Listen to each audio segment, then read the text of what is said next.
আসসালামু আলাইকুম, আমন্ত্রণ সবাইকে চ্যানেল আই সংবাদে। এখনকার সংবাদ আয়োজনের সাথে রয়েছে আমি তাসফিন আশরাফ।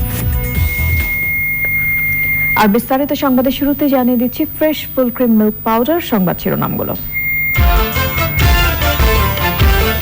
বঙ্গবন্ধুর খুনি রাশেদ চৌধুরীর রাজনৈতিক আশ্রয় পুনর্বিবেচনা করবে যুক্তরাষ্ট্র, বাতিল হলে বাংলাদেশে হস্তান্তরের সম্ভাবনা।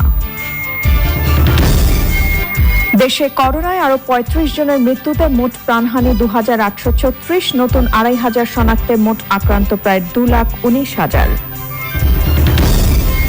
কোরবানির ঈদের আগে মৌসুমী কসাইদের এলাকাভিত্তিক স্বাস্থ্য পরীক্ষার পরামর্শ, অনলাইনে পশু কেনা বেচার আহ্বান।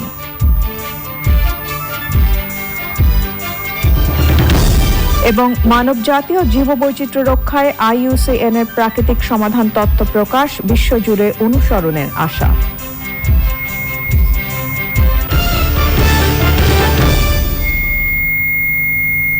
এছাড়াও সোশ্যাল ইসলামী ব্যাংক লিমিটেড বিশেষ সংবাদে থাকছে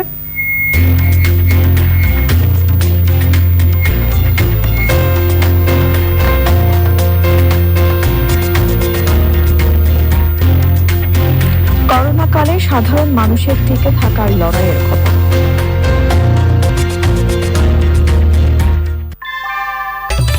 ঘরের চালের স্থায়ী সমাধান আনোয়ার সিমেন্ট শীট, সব সিজনেই ফিট। এবারে বিস্তারিত। শুক্রবার দুপুর পর্যন্ত ২৪ ঘন্টায় দেশে করোনা ভাইরাস শনাক্তের হার বেশ কয়েকদিনের মধ্যে সর্বনিম্ন হলেও গড় শনাক্তের হার এ যাবৎকালের সর্বোচ্চ। দেশে করোনায় আক্রান্ত নতুন শনাক্ত হয়েছেন ২,৫৪৮ জন। করোনায় আক্রান্ত হয়ে ২৪ ঘন্টায় ৩৫ জনের মৃত্যু হয়েছে। চক্র মালিকের রিপোর্ট। চলতি মাসের ৫ তারিখে দেশে ২৪ ঘন্টায় করোনায় আক্রান্ত শনাক্তের হার ছিল ১৯.৫৭%। এরপর থেকে প্রতিদিনের শনাক্তের হার আর নামেনি। এর মধ্যে ১৫ জুলাই শনাক্তের হার ছিল ২৫.২৩%, যেটা এখন পর্যন্ত সর্বোচ্চ। তবে শুক্রবারের শনাক্তের হার ৫ জুলাইয়ের পর সর্বনিম্ন। তবে গড় শনাক্তের হার এ যাবৎকালের সর্বোচ্চ। আবার আক্রান্তের বিপরীতে সুস্থতার হারও শুক্রবার বেশি। বৃহস্পতিবারের চেয়ে শুক্রবার ১৫ জন কম মৃত্যু হলেও মৃত্যু হার আগের মতোই আছে। স্বাস্থ্য অধিদপ্তরের বুলেটিনে জানানো হয়েছে, নমুনা সংগ্রহ ১২,৩৬১, পরীক্ষা ১২,০২৭, শনাক্ত ২,৫৪৮ জন, শনাক্তের হার ২১.১৯%, মৃত্যু ৩৫, সুস্থ ১,৭৬৭ জন। মোট আক্রান্ত শনাক্ত ২,১৮,৬৫৮ জন, চিকিৎসাধীন ৯৪,৮৪৬ জন, সুস্থ ১,২০,৯৭৬, মৃত্যু ২,৮৩৬ জন। শনাক্ত হয়েছে ২,৫৪৮ জন। ২৪ ঘন্টায় মৃত্যুবরণ করেছেন ৩৫ জন।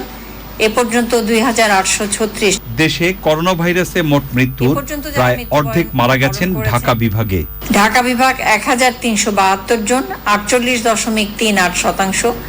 চট্টগ্রাম ৭০৭ জন, ২৪.৯৩%। রাজশাহী ১৫৯ জন, ৫.৬১%। খুলনা ১৯৪ জন, ৬.৮৪%। বরিশাল ১০৯ জন, ৩.৮৪%। সিলেট ১৩৩ জন, ৪.৬৯%। রংপুর ১০৪ জন, ৩.৬৭%। ময়মনসিংহ ৫৮ জন, ২.০৫%। শুক্রবার মৃত্যু হওয়া ৩৫ জনের ৩২ জনই মারা গেছেন হাসপাতালে। চকর মালিথা, চ্যানেল আই, ঢাকা। এবারে স্বাস্থ্য বুলেটিনের বিশ্লেষণ। দিনের বুলেটিন ও সর্বশেষ পরিস্থিতি বিশ্লেষণ করে করোনা মোকাবেলায় জাতীয় টেকনিক্যাল পরামর্শক কমিটির সদস্য প্রফেসর ডক্টর কাজী তারিকুল ইসলাম স্বাস্থ্য বিধি মেনে ঈদে গ্রামের বাড়ি যাওয়া, হাটে গরু ক্রয় বিক্রয় এবং কোরবানির পরামর্শ দিয়েছেন। কোরবানির কোনো কিছুতে মানুষ যেন হুড়োহুড়ি না করেন সেদিকে সতর্ক থাকতে বলেছেন দেশের বিশিষ্ট এই মেডিসিন বিশেষজ্ঞ। বাড়ি যাওয়ার সময় রাস্তাঘাটের ব্যাপারে নিশ্চয় সামাজিক দূরত্ব বজায় রাখা যতটুকু সম্ভব হয় সেটা করবেন। কোরবানি দেওয়াটার ব্যাপারে আমরা বিশেষভাবে অনুরোধ করেছি যে হাটগুলো খোলা মাঠে হতে হবে এবং ৫০ ঊর্ধ্ব কোনো ব্যক্তি ক্রয় এবং বিক্রয় এর কোনোটার সঙ্গেই সম্পৃক্ত না থাকলে সবচেয়ে ভালো। যে জায়গা থেকে পশু ক্রয় করার জন্য ঢুকবেন, এক রাস্তা দিয়ে ঢুকবেন আর অপর প্রান্ত থেকে বেরিয়ে যাবেন, তাহলে আরেকজন ব্যক্তির সঙ্গে আপনার মুখোমুখি হওয়া এবং রোগ সংক্রমিত হওয়ার সম্ভাবনা খুবই তখন কম থাকবে। মাস্ক ব্যবহার করবেন। টাকা পয়সা লেনদেনের পর অবশ্যই পকেট থেকে যদি আপনি স্যানিটাইজারটা নিয়ে ব্যবহার করেন হাতে, এটাও কিন্তু আপনার জন্য একটা নিরাপদ স্টেপ বলে আমরা মনে করি। এবং পশু জবাইয়ের ব্যাপারটা যখন চলে আসবে, এটা অবশ্যই খোলা জায়গাতে, যদি একটা মাঠের মধ্যে সবাই করেন, প্রতিটি আঙিনা ব্যবহার না করে, সড়ক ব্যবহার না করে, তাহলে সবচেয়ে ভালো। এবং এরপর মাংস বিতরণের সময় যখন দরিদ্র মানুষ সেগুলো নিতে আসবেন, সেই সময়টা যেন হইচই করে হুড়োহুড়ি করে একজনের সঙ্গে আর একজনের গায়ে স্পর্শ না হয়, দূরে দূরে দাঁড়িয়ে আগের থেকে প্যাকেট তৈরি করে রেখে যদি তাদের দিতে পারেন, তাহলে এটাই হবে সবচেয়ে মঙ্গলজনক। পশু কোরবানি ও মাংসের মাধ্যমে করোনা ভাইরাসের সংক্রমণ ঠেকাতে মাস্ক ব্যবহার এবং হাত পরিষ্কার রাখার বিষয়টি নিশ্চিত করার আহ্বান জানিয়েছেন বিশেষজ্ঞরা। মৌসুমী কসাইদের এলাকা ভিত্তিক স্বাস্থ্য পরীক্ষারও পরামর্শ দিয়েছেন তারা। চট্টগ্রাম ভেটেরিনারি ও অ্যানিমাল সায়েন্সেস বিশ্ববিদ্যালয়ের ভার্চুয়াল আলোচনায় অনলাইনে কোরবানির পশু কেনা বেচা ও ব্যবস্থাপনার আহ্বান জানিয়েছেন ঢাকা উত্তর সিটি কর্পোরেশনের mayor Samia Rahman Prima report. Corona পরিস্থিতিতে কোরবানির পশুর হাট নিয়ে আলোচনা ঈদুল ফিতরের পর থেকেই। এ বিষয়ে করণীয় নিয়ে সম্প্রতি চ্যানেল আইয়ে টকশোতে যোগ দেন স্থানীয় সরকার মন্ত্রী তাজুল ইসলাম এবং কৃষি উন্নয়ন ও গণমাধ্যম ব্যক্তিত্ব শাইখ সিরাজ। বাংলাদেশে এখন অলমোস্ট সব জায়গায় 3G আছে। 5,500-এর উপরে ইউনিয়ন ডিজিটাল সেন্টার। এই ইউনিয়ন ডিজিটাল সেন্টারকে আপনি এই অনলাইন মার্কেটিং এর জন্য ব্যবহার করতে পারতেন যদি আপনি আর্লি ভাবতে পারতেন। আপনি প্রচুর সংখ্যক কৃষক পেতেন যারা গরুটা বিক্রি করতে চাচ্ছে। ওখান থেকে তারা ছবি তুলতো, ডিটেল দিত, পোস্ট করতো। এখন কোভিডকালীন সময়ে তো আমরা আমাদের এই সুযোগগুলো যদি কাজে লাগাতাম, আমরা তো দুধাপ এগিয়ে থাকতে পারতাম। পশুর হাট ও মাংসের মাধ্যমে কোভিড-19 ছড়ানো ঠেকাতে ডিজিটাল প্ল্যাটফর্মে কেনাবেচার এই প্রস্তাব তুলে ধরেন শাইখ সিরাজ। জনস্বাস্থ্য রক্ষা নিয়ে ভার্চুয়াল আলোচনায়ও অনলাইনে বেচা কেনার আহ্বান জানিয়েছেন ঢাকা উত্তর সিটি কর্পোরেশনের মেয়র। অনলাইনে বসেই আপনি গরুটাকে আপনি কিনে ফেলবেন। আপনার মাংসকে টুকরো টুকরো করে কেটে দেওয়া, টোটাল মাইক্রো লেভেলে যা যা করা দরকার আমরা কিন্তু সবকিছু করেই আমরা প্রিপারেশন নিয়েছি। নির্দিষ্ট জায়গায় পশু কোরবানি করা, বর্জ্য ব্যবস্থাপনা ও স্বাস্থ্যবিধি নিশ্চিত করতে সংশ্লিষ্টদের সমন্বয়ের বিষয়গুলো আলোচনায় উঠে আসে। বিশেষজ্ঞদের আশঙ্কা, করোনা পরিস্থিতি, বন্যা ও প্রযুক্তিগত সমন্বয়হীনতার কারণে এবার অনেক কৃষক ক্ষতিগ্রস্ত হবেন। ই মার্কেটের এই কারণে ঢাকা থেকে যে সমস্ত পাইকারদের গ্রামে গিয়ে গিয়ে গরু কেনার কথা, তারা সেভাবে যাচ্ছে না। সবকিছু মিলিয়ে কৃষকরা একটা ক্ষতির সম্মুখীন হবে। মনে করি যে আমাদের কৃষকরা ই মার্কেটিং বুঝবে না, এই ধারণাটা খুব ভুল ধারণা। কেন ঢাকা সিটির ভিতরে পশুর হাট করতে হবে এই প্রযুক্তির যুগে? তাহলে সরকার এই যে এত লক্ষ লক্ষ হাজার হাজার কোটি টাকা ব্যয় করে টোটাল বাংলাদেশকে ডিজিটাল করলো, আমি যদি এই ডিজিটাল ইনফ্রাস্ট্রাকচার ব্যবহার না করি আমার লাভটা কি? 4 চামচ গুঁড়া সাবান 1.5 লিটার পানিতে যদি মিশানো হয়, এটা কিন্তু সব জায়গাতে পসিবল। যে কোনো গুঁড়া সাবান, তাদের প্রত্যেককেই কিন্তু মাস্ক পরা প্রয়োজন। স্বাস্থ্যবিধি মেনে চলা নিশ্চিত করতে ব্যাপক প্রচার ও কঠোর ব্যবস্থাপনার তাগিদ দিয়েছেন বিশেষজ্ঞরা। কাঁচা মাংস যদি আপনি করোনা ভাইরাস ইনফেক্টেড যদি ডিপ ফ্রিজে রাখেন, তাহলে সে 2 বছর পর্যন্ত লালন পালন করলেন, তাহলে কি করতে হবে? এই মাংসটা এনেই আপনাকে তাহলে সিদ্ধ করে ফেলতে হবে। সামিয়া রহমান প্রিমা, চ্যানেল আই, ঢাকা। মানবজাতি ও জীববৈচিত্র্য রক্ষার মাধ্যমে টেকসই ভবিষ্যতের জন্য প্রাকৃতিক সমাধান তত্ত্ব প্রকাশ করেছে international union for conservation of nature IUCN। বিশ্বের সব দেশের সরকার এটি অনুসরণ করে নতুন ধরনের স্থিতিশীল ও টেকসই উন্নয়ন ঘটাবে বলে আশা করছেন বিশেষজ্ঞরা। শ্রমিক আহমেদের রিপোর্ট। নেচার বেসড সলিউশন তত্ত্বের প্রকাশনার উদ্বোধনে সুইজারল্যান্ডে প্রতিষ্ঠানটির সদর দপ্তরের সঙ্গে অনলাইনে বিভিন্ন দেশ ও সংস্থার নীতি নির্ধারকরা যুক্ত হন। Ecosystem based adaptation, sustainable land management or forest landscape restoration is the foundation upon which nature based solutions is defined. Corona পরবর্তী অর্থনৈতিক উন্নয়ন, জলবায়ু পরিবর্তন মোকাবেলা, খাদ্য নিরাপত্তা, সুপেয় পানি নিশ্চিত করা ও জীববৈচিত্র্য বিলুপ্তির বিষয়টিকে ভিত্তি করে global standard for nature based solution তৈরি করা হয়েছে। The 800 experts we consulted in the process were very clear that the purpose of the standard should be to help practitioners and policymakers improve nature-based solution interventions. বাংলাদেশে IUCN এর বিশেষজ্ঞরাও প্রকৃতি ভিত্তিক সমাধানের গুরুত্ব তুলে ধরেন। এই নেচার বেসড সলিউশনস আমরা বলছি এমন ধরনের অ্যাকশন বা সলিউশন যেটি আমার ন্যাচারাল ইকোসিস্টেমকে প্রোটেক্ট করবে, ম্যানেজ করবে, রেস্টোর করবে। অ্যাট দ্য সেম টাইম আমাদের সোসাইটাল চ্যালেঞ্জগুলো আছে, climate change, food security, water security, human health, natural disaster, social economic development, এই যে বৈশ্বিক সমস্যাগুলো আমরা এখন ফেস করছি সেগুলোকে অ্যাড্রেস করবে, যাতে আমার জীববৈচিত্র্য রক্ষা হবে, নেচারও রক্ষা হবে, সেই সাথে সোসাইটির একটা লাভ হবে। অর্থাৎ কো বেনিফিট এই নেচার এবং সোসাইটি সব ক্ষেত্রেই পাওয়া যাবে। করোনা পরিস্থিতি থেকে উত্তরণ তথা পুনর্বাসন, পুনর্গঠন এবং পুনরুদ্ধারে নতুন ধরনের চিন্তা দরকার, নতুন ধরনের সমাধান দরকার। সেখানে প্রকৃতি ভিত্তিক সমাধান এক বড় রকমের সংযোজন হবে, এর ফলে রূপান্তরকামী এই সমাধান তৈরি হবে। এটা একটা নতুন ধরনের উন্নয়ন, যে উন্নয়ন হচ্ছে স্থিতিশীল এবং যে উন্নয়ন হচ্ছে বজায়মান, যে উন্নয়ন হচ্ছে টেকসই, সেটার সূচনা ঘটাবে। বিশেষজ্ঞরা বলেছেন পরিবেশ ভিত্তিক উন্নয়ন পরিকল্পনা প্রণয়নে IUCN এর গ্লোবাল স্ট্যান্ডার্ড সহায়তা করবে বাংলাদেশে। পৃথিবীতে আজকে এই কোভিড-19 কারণে যে ধরনের সমস্যা হয়েছে, এই ধরনের কাজ থেকে পরিত্রাণ পেতে হলে কিন্তু, এই ধরনের দুর্যোগ থেকে পরিত্রাণ পেতে হলে কিন্তু সারা পৃথিবীতেই কিন্তু একটা স্ট্যান্ডার্ডাইজেশন ঘটাতে হবে এবং সে কারণেই IUCN এই উদ্যোগটা নিয়েছে।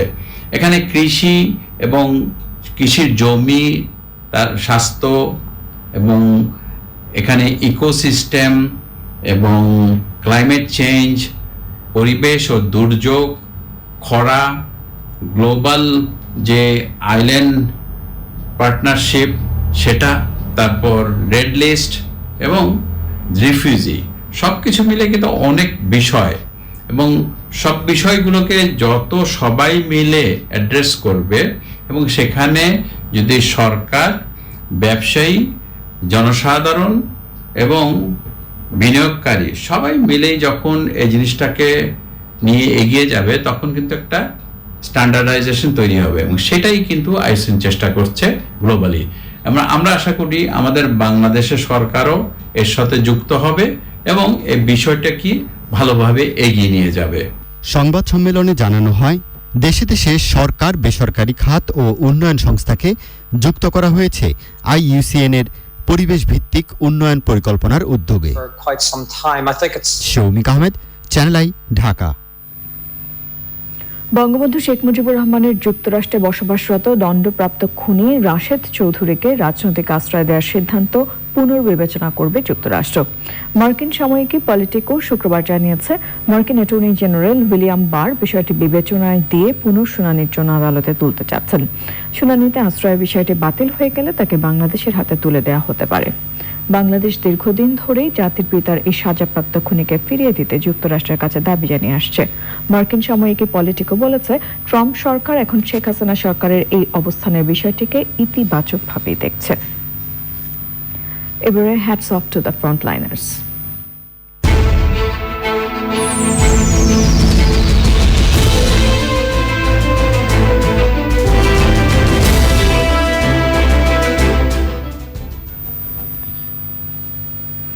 সাধারণ রোগীদের পাশাপাশি করোনা আক্রান্তদের জন্য আলাদা ইউনিট খুলে চিকিৎসা সেবা দেওয়া হচ্ছে বঙ্গবন্ধু শেখ মুজিব মেডিকেল বিশ্ববিদ্যালয় হাসপাতালে। তরুণ চিকিৎসকদের পাশাপাশি একদল বিশেষজ্ঞ চিকিৎসক দিনরাত সেবা দিয়ে যাচ্ছেন। তাদের একজন ডাক্তার জাহাঙ্গীর হোসেন, টেলিমেডিসিন সেবাও দিচ্ছেন তিনি। ডাক্তার জাহাঙ্গীরের কথা জানাচ্ছেন মুরসালিন বাবলা। জাহাঙ্গীর হোসেনের জন্ম মুন্সিগঞ্জ জেলার উত্তর মহাখালী গ্রামে 1976 সালে। সরকারি হরগঙ্গা কলেজ থেকে HSC পাশের পর ভর্তি হন সিলেট রাগিব রাবেয়া মেডিকেল কলেজে। 2006 সালে মেডিকেল অফিসার হিসেবে যোগ দেন বঙ্গবন্ধু শেখ মুজিব মেডিকেল বিশ্ববিদ্যালয়ে। এই বিদ্যালয় থেকে 2013 সালে সার্জারিতে FCPS ডিগ্রি নেন তিনি। 2020 সালে আমেরিকান কলেজ অব সার্জন থেকে নেন সার্জারিতে আরও একটি ডিগ্রি। বর্তমানে কাজ করে যাচ্ছেন কোভিড আক্রান্তদের সেবায়। যদি আমাদের দেখা যাচ্ছে হাই ফ্লো নাজাল ক্যানুলাতে হচ্ছে না, তা আমরা তখন ওই আইসিইউ, আমাদের ওই বিল্ডিং আইসিইউর ব্যবস্থা আছে, আমরা ওইটাও করার সুযোগ পেয়েছি।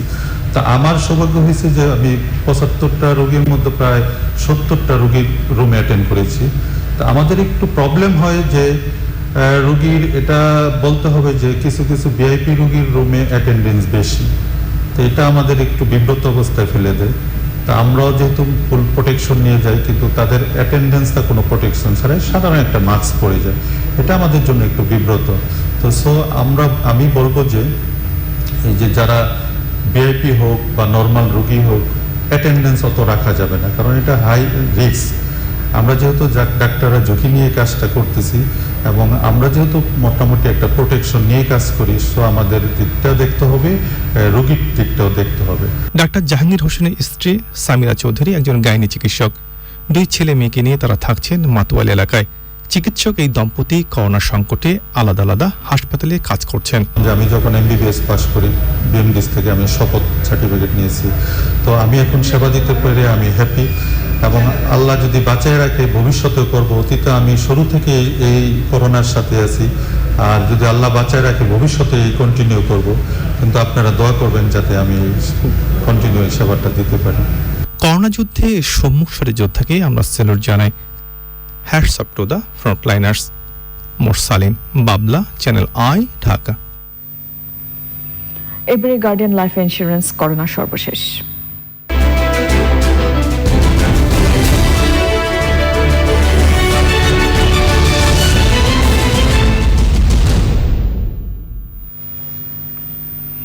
সংবাদের পর্যায়ে করোনা ভাইরাস পরিস্থিতির সবশেষ আপডেট জানাতে বার্তা কক্ষ থেকে যুক্ত হচ্ছেন তারিকুল ইসলাম মাসুম। সরাসরি যাচ্ছে তার কাছে। মাসুম, করোনা নিয়ে আপনার সর্বশেষ কি তথ্য রয়েছে আপনার কাছে?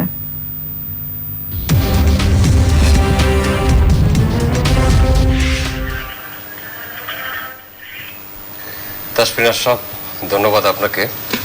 বঙ্গবন্ধু শেখ মুজিব মেডিকেল বিশ্ববিদ্যালয়ে নিম্নমানের মাস্ক সরবরাহের অভিযোগে অপরাজিতা ইন্টারন্যাশনালের মালিক শারমিন জাহানকে গ্রেপ্তার করেছে ডিবি রমনা বিভাগ। তার বিরুদ্ধে বঙ্গবন্ধু শেখ মুজিব মেডিকেল বিশ্ববিদ্যালয় থেকে মামলা করা হয়েছিল। পদত্যাগী স্বাস্থ্য অধিদপ্তরের মহাপরিচালক অধ্যাপক ডাক্তার আবুল কালাম আজাদকে দেশ ত্যাগে নিষেধাজ্ঞা এবং রিজের হাসপাতালকে অবৈধভাবে করোনা টেস্টের অনুমতি প্রদানের দায়ে তাকে 24 ঘন্টার মধ্যে গ্রেপ্তারের নির্দেশ দিতে লিগ্যাল নোটিশ পাঠিয়েছে সুপ্রিম কোর্টের একজন আইনজীবী। জেলাগুলো থেকে যে তথ্য এসছে এর মধ্যে রাজশাহীতে ডাক্তার, স্বাস্থ্যকর্মী সহ আরও 83 জন করোনা আক্রান্ত শনাক্ত হয়েছেন। মোট শনাক্ত 2512 জন, আর আজ মারা গেছেন একজন, মোট মারা গেছেন 20 জন, সুস্থ হয়েছেন 767 জন। রংপুরেও গত 72 ঘন্টায় 4 জন মারা গেছেন।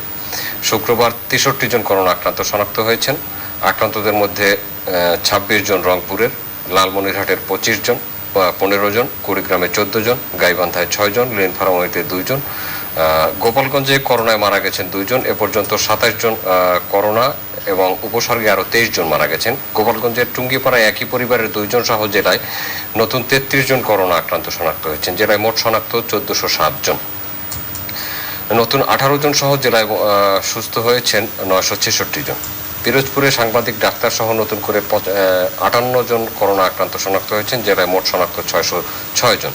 বরগুনায় 22 জন আক্রান্ত শনাক্ত হয়েছেন। জেলায় মোট শনাক্ত 557 জন। 575 জন। এ পর্যন্ত মারা গেছেন জেলায় 12 জন। পটুয়াখালীতে 19 জন করোনা আক্রান্ত শনাক্ত হয়েছেন। জেলায় মোট শনাক্ত 960 জন। নতুন 28 জন সুস্থ হয়। জেলায় মোট সুস্থ হলেন 530 জন। নেত্রকোনায় নতুন 5 জন আক্রান্ত শনাক্ত হয়েছেন। জেলায় মোট আক্রান্ত শনাক্ত 615 জন।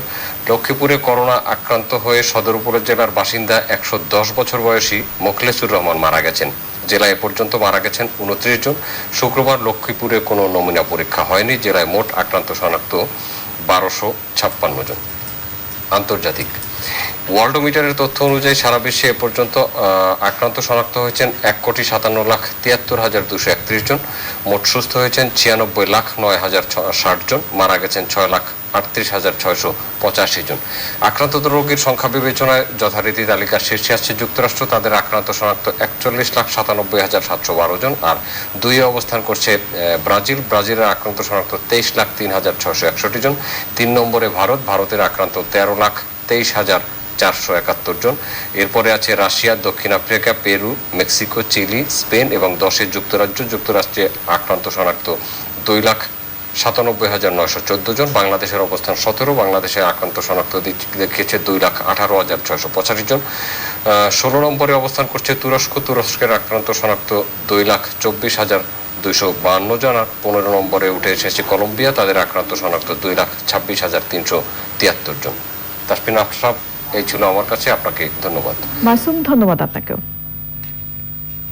দর্শকের সাথে সংবাদে নিচ্ছি অশোক লিলেন ইফাদটস বিরতি, আর বিরতির পর যা থাকছে। করোনা ভাইরাসে যুক্তরাষ্ট্রে আরো 3 লাখ মানুষের মৃত্যুর আশঙ্কা, ভারতে একদিনে 50,000 আক্রান্ত।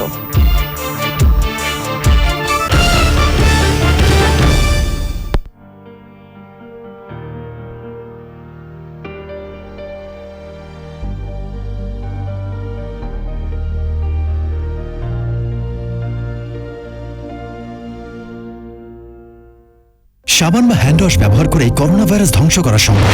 করোনা ভাইরাসের বাইরের আবরণটি তৈরি প্রোটিন ও চর্বি দ্বারা, যা সাবান বা হ্যান্ড ওয়াশ ব্যবহারের সময় কম্পনে ভেঙে গিয়ে ভাইরাসটিকে ধ্বংস করে। তাই করোনা ভাইরাস প্রতিরোধে সাবান বা হ্যান্ড ওয়াশ হলো এক অন্যতম হাতিয়ার। জনস্বার্থে স্যাভলন। পারফেক্ট লুকের জন্য শুধু মুখ না, সবই হতে হবে flawless. Parlour, Veet. Unwanted body hair perfect লুকের প্রধান বাধা। Use Veet. পার্লারের মতো দেখতে উজ্জ্বল ত্বক আর মসৃণতা মাত্র 5 মিনিট। এখন পারফেক্ট লুক, জাস্ট ভিট ইট। একদম 30 টাকা। আবার কি লাগো? হাফ কেজি টমেটো দেন। আপনার মুখে মাস্ক নাই কেন? এই যে আপা, মশলা লাগবো, ভালো মশলা। সাংবাদিক শাহিদ কামালের জন্মদিন আজ। 1940 সালের 24শে জুলাই অবিভক্ত ভারতের কলকাতায় জন্মগ্রহণ করেন তিনি। 1968 সালে পাকিস্তান প্রেস ইন্টারন্যাশনাল ঢাকা দপ্তরের সহ সম্পাদক হিসেবে কর্মজীবন শুরু করেন শাহিদ কামাল।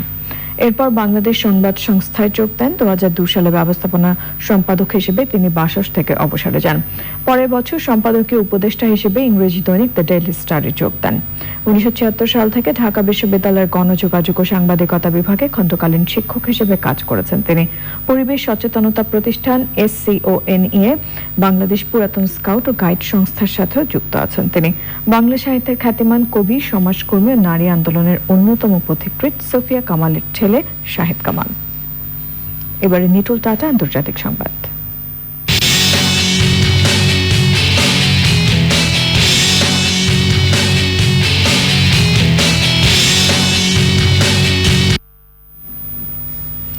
বিশ্বে করোনা ভাইরাসে আক্রান্ত 1,56,00,000 ছাড়িয়েছে। মারা গেছেন 6,36,000-এরও বেশি। শুধু যুক্তরাষ্ট্রে আক্রান্ত 41,70,000 ছাড়িয়েছে। পরিস্থিতির উন্নতি না হলে দেশটিতে 3 লাখের বেশি মানুষের মৃত্যু হতে পারে বলে সতর্ক করেছে মার্কিন খাদ্য ও ঔষধ প্রশাসন। ভারতে একদিনে আক্রান্ত শনাক্ত হয়েছে প্রায় 50,000। বিশ্বের করোনা পরিস্থিতি নিয়ে বিস্তারিত জানাচ্ছেন সুমন সারওয়ার। যুক্তরাষ্ট্রে করোনা ভাইরাসের সংক্রমণ বেড়েই চলছে। গত 24 ঘন্টায় আক্রান্ত শনাক্ত হয়েছে প্রায় 70,000। সংক্রমণের হার বাড়তে থাকায় ফ্লোরিডা সম্মেলন বাতিল করেছেন মার্কিন প্রেসিডেন্ট ডোনাল্ড ট্রাম্প। সংক্রমণ প্রতিরোধে বার, রেস্টুরেন্ট, জিম ও বিভিন্ন সামাজিক অনুষ্ঠানের ওপর কঠোর বিধিনিষেধ আরোপ করেছে ওয়াশিংটন ডিসি। ভারতে একদিনে আক্রান্ত শনাক্ত হয়েছে প্রায় 50,000। সংক্রমণ বাড়ায় লকডাউনের বিধিনিষেধ আরো কঠোর করেছে ঝাড়খণ্ড প্রশাসন। আইন অমান্য করলে 2 বছরের জেল অথবা 1 লাখ রুপি জরিমানা দিতে হবে। অস্ট্রেলিয়ার ভিক্টোরিয়া রাজ্যে করোনা ভাইরাসের সংক্রমণ বাড়ায় সামরিক বাহিনী নামানোর ঘোষণা দেওয়া হয়েছে। ব্রাজিলের প্রেসিডেন্ট জাইর বলসোনারো বলেছেন, করোনা ভাইরাসের সংক্রমণ ও মৃত্যু ছিল অনিবার্য। ভাইরাসে আক্রান্ত হয়ে মৃত্যুকে এড়িয়ে যাওয়ার কোনো উপায় ছিল না। এদিকে দেশটিতে গত 24 ঘন্টায় 58,000-এর বেশি আক্রান্ত হলেও পরিস্থিতি নিয়ন্ত্রণে রয়েছে বলে দাবি করেছে প্রশাসন। করোনার প্রাদুর্ভাব মোকাবেলায় জিম্বাবুয়েতে কারফিউ জারি করা হয়েছে। হংকংকে সংক্রমণ বাড়তে থাকায় 14 দিনের জন্য জনবহুল এলাকায় মাস্ক পরা বাধ্যতামূলক করা হয়েছে। করোনা মহামারী ঠেকাতে বিশ্বের উন্নয়নশীল দেশের দরিদ্র জনগোষ্ঠীকে আর্থিক সহায়তার পরামর্শ দিয়েছে জাতিসংঘ। Suman Sarwar, channel I. তুরস্কের ইস্তাম্বুলে ঐতিহাসিক হায়া সোফিয়া মসজিদে 86 বছর পর প্রথম জুমার নামাজ হয়েছে। এতে তুরস্কের প্রেসিডেন্ট রিসেপ তাইয়েপ এরদোগান সহ কয়েক হাজার মুসল্লি অংশ নেন। 10 জুলাই তুরস্কের আদালত 1934 সালে হায়া সোফিয়াকে জাদুঘর বানানোর ডিক্রি বাতিল করে মসজিদে ফিরিয়ে আনার রায় দেন। সেই রায়ে সই করে প্রেসিডেন্ট এরদোগান বিশ্বখ্যাত এই স্থাপনাটি আবারও মুসলমানদের প্রার্থনালয় হিসেবে খুলে দেওয়ার ঘোষণা দেন। 1985 সালে জাদুঘর থাকার সময় হায়া সোফিয়াকে বিশ্ব ঐতিহ্যের তালিকায় অন্তর্ভুক্ত করে ইউনেস্কো। দেশি বিদেশি পর্যটকদের জন্য তুরস্কের সবচেয়ে বেশি দর্শনীয় স্থানগুলোর মধ্যে এটি অন্যতম। ইস্তাম্বুলের বিজয়ের আগে 916 বছর হায়া সোফিয়া গির্জা হিসেবে ব্যবহার করা হতো। 1453 থেকে 1934 সাল পর্যন্ত ব্যবহার হয়েছে মসজিদ হিসেবে। সবশেষ গত 86 বছর এটি ছিল জাদুঘর। এ পর্যায়ে সোশ্যাল ইসলামী ব্যাংক লিমিটেড বিশেষ সংবাদ।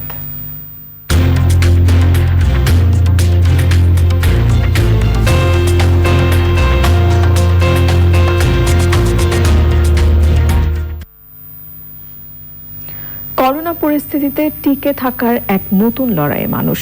ধারাবাহিকভাবে আমরা তুলে ধরছি তাদের সংগ্রামের কথা। আজ আমরা কথা বলেছি রাজধানীর কাটাপান এলাকার মাইনুদ্দিনের সাথে। তিনি আগে একটি খাবার হোটেলে কাজ করতেন। করোনায় তা বন্ধ হয়ে যাওয়ায় এখন ফুটপাতে ফলমূল বিক্রির নতুন পেশায় নিজেকে সম্পৃক্ত করেছেন মাইনুদ্দিন।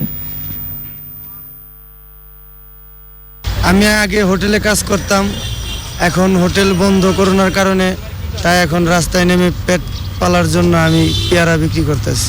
কোনো রকম দেখা গেছে 300-400 টাকা রুজি করে চলে পেট কোনো রকম। এ পর্যায়ে গার্ডিয়ান লাইফ ইন্স্যুরেন্স অর্থনীতি সংবাদ।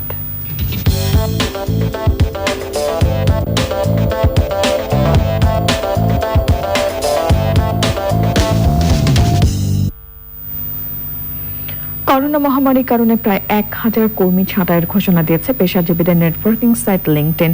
লিঙ্কডইন জানিয়েছে প্রথম ধাপে কমপক্ষে 960 জনকে ছাঁটাই করা হবে, যা কোম্পানির মোট শ্রমশক্তির 6%। তবে ছাঁটাইয়ের পর তাদের কমপক্ষে পরবর্তী 2.5 মাসের বেতন পরিশোধ করা হবে।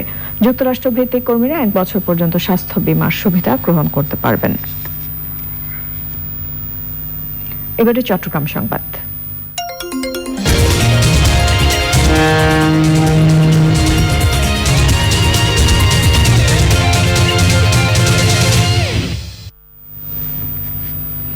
চট্টগ্রামের পাথরঘাটা এলাকায় দরিদ্র জনগোষ্ঠীদের মাঝে বিনামূল্যে চিকিৎসা সেবা ও ওষুধ বিতরণ করা হয়েছে। হ্যালো ডাক্তার ক্লিনিকের সেবা কর্মসূচির আওতায় কয়েকশো রোগীকে চিকিৎসা ও ওষুধ বিতরণ করা হয়। এ সময় আওয়ামী লীগ নেতা পুলক খাস্তগিরের সভাপতিত্বে এ উপলক্ষে এক সংক্ষিপ্ত সভায় প্রধান অতিথি ছিলেন চট্টগ্রাম জেলা আইনজীবী সমিতির সাধারণ সম্পাদক অ্যাডভোকেট HM জিয়াউদ্দিন।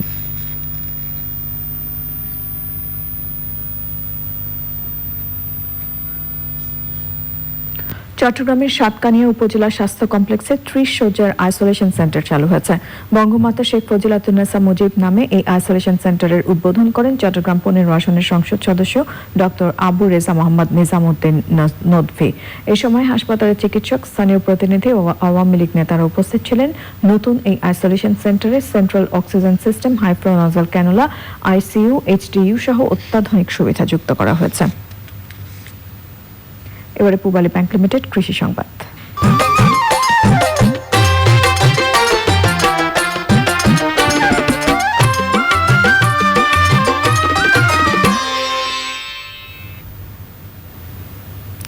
নড়াইলে পাট চাষ নিয়ে বিপাকে চাষিরা। করোনা সংক্রমণের কারণে জনবল সংকটে অন্যদিকে অতিবৃষ্টিতে পাটের ফলন ব্যাহত হচ্ছে।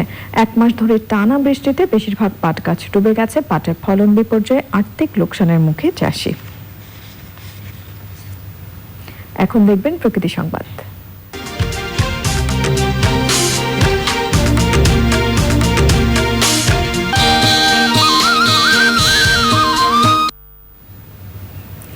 নেত্রকোনায় অবৈধভাবে বালু ও পাথর উত্তোলনের ফলে এবারের বর্ষায় মহাদেও নদীতে তীব্র ভাঙন দেখা দিয়েছে।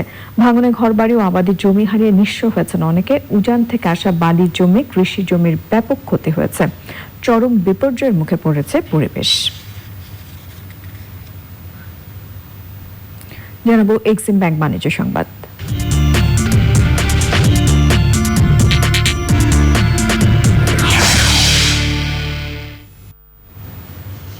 করোনা করোনা ভাইরাস মহামারীর কারণে 2020-21 অর্থ বছরের প্রথম 3 মাসে প্রায় 13,000 কোটি পাউন্ড ঋণ নিয়েছে যুক্তরাজ্য সরকার। এপ্রিল, মে ও জুন এই 3 মাসে ব্রিটেনের ইতিহাসের সর্বোচ্চ ঋণ নেওয়া হয়েছে। বার্তা সংস্থা রয়টার্স জানিয়েছে 3 মাসের এই ঋণ গত অর্থ বছরের বার্ষিক ঋণের দ্বিগুণেরও বেশি। দেশটিতে অর্থনীতিবিদরা মনে করছেন চলতি বছরে ব্রিটিশ সরকারের ঋণ দ্বিতীয় বিশ্বযুদ্ধ পরবর্তী সর্বোচ্চ হতে যাচ্ছে। সরকারের পরিসংখ্যান বিভাগ বলছে গত জুনে রাষ্ট্র নিয়ন্ত্রিত ব্যাংক বহির্ভূত ঋণের পরিমাণ 3,550 কোটি পাউন্ডে দাঁড়িয়েছে, যা গত বছরের একই মাসের তুলনায় 5 গুণ বেশি। এখনও বেশি উচ্চ হারে ঋণের হার বাড়ছে বলে জানিয়েছেন অর্থনীতি বিশেষজ্ঞরা। সংবাদে আবারও নিচ্ছে অশোক লীলান ইফাদটস বিরতি, আর ফিরে এসে থাকছে দেশের মধ্যাঞ্চলে বন্যা পরিস্থিতির অবনতি। চাঁদপুরে নদী ভাঙনে উদ্বোধনের আগেই বিলীন স্কুল ভবন। অবনতি হচ্ছে, প্রতিদিন নতুন নতুন এলাকা প্লাবিত হয়ে দেখা দিয়েছে খাবার, নিরাপদ পানি ও স্বাস্থ্য সংকট। বন্যায় সড়ক ক্ষতিগ্রস্ত হওয়ায় আভ্যন্তরীণ যোগাযোগ বিচ্ছিন্ন হয়ে পড়েছে। প্রতিনিধিদের পাঠানো তথ্য ও ভিডিও চিত্রে মিথিলা নাসরিনের রিপোর্ট। গাজীপুরে বিভিন্ন নদ নদীর পানি বেড়ে কালিয়াকৈরের নিম্নাঞ্চল প্লাবিত হয়েছে। সড়ক যোগাযোগ বিচ্ছিন্ন হওয়ায় দেওয়াইর, বাঙ্গুইরি, টালাবহ সহ বেশ কিছু এলাকার মানুষ দুর্ভোগে পড়েছেন। নেত্রকোনায় পানি কমতে না কমতেই টানা বৃষ্টি ও পাহাড়ি ঢলে কলমাকান্দা, দুর্গাপুর, বারহাট্টা সদর ও মোহনগঞ্জ উপজেলার 24টি ইউনিয়ন প্লাবিত হয়েছে। পাহাড়ি ঢল ও টানা বৃষ্টিতে জামালপুরে বন্যা পরিস্থিতির অবনতি হয়েছে। 7 উপজেলায় 59টি ইউনিয়নের প্রায় 10 লাখ মানুষ পানিবন্দী হয়ে মানবেতর জীবনযাপন করছেন। জেলার দেওয়ানগঞ্জের বাহাদুরাবাদ ঘাটে নির্মাণাধীন বিআইডব্লিউটিএ ও বিআইডব্লিউটিসির বিভিন্ন স্থাপনায় প্রায় 4,000 মানুষ গবাদি পশু নিয়ে আশ্রয় নিয়েছেন। দুর্গত এলাকায় ত্রাণ সহায়তা চললেও তা প্রয়োজনের তুলনায় কম। সিরাজগঞ্জ পয়েন্টে যমুনার পানি বিপদসীমার উপর দিয়ে প্রবাহিত হচ্ছে, সাথে বাড়ছে করতোয়া, বড়াল, ইছামতি ও হুরা সাগর সহ অভ্যন্তরীণ বিভিন্ন নদ নদীর পানি। জেলার 7 উপজেলায় 3.5 লাখ মানুষ পানিবন্দী।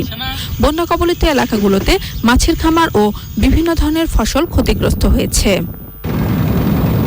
কুড়িগ্রামে বন্যা পরিস্থিতি অবনতি হচ্ছে। 1 মাস ধরে ব্রহ্মপুত্র ও ধরলার পানি বিপদসীমার উপর দিয়ে প্রবাহিত হওয়ায় জেলার 350 বেশি চরের 4 লাখের বেশি মানুষের দুর্ভোগ বেড়েছে। পানিতে ডুবে এ পর্যন্ত 18 জনের মৃত্যু হয়েছে, তাদের 16 জনই শিশু। গাইবান্ধায় নতুন নতুন এলাকা প্লাবিত হয়ে বন্যা পরিস্থিতির আরও অবনতি হয়েছে। যমুনা, ব্রহ্মপুত্র, ঘাঘট ও করতোয়া নদীর পানি বিপদসীমার উপর দিয়ে প্রবাহিত হচ্ছে।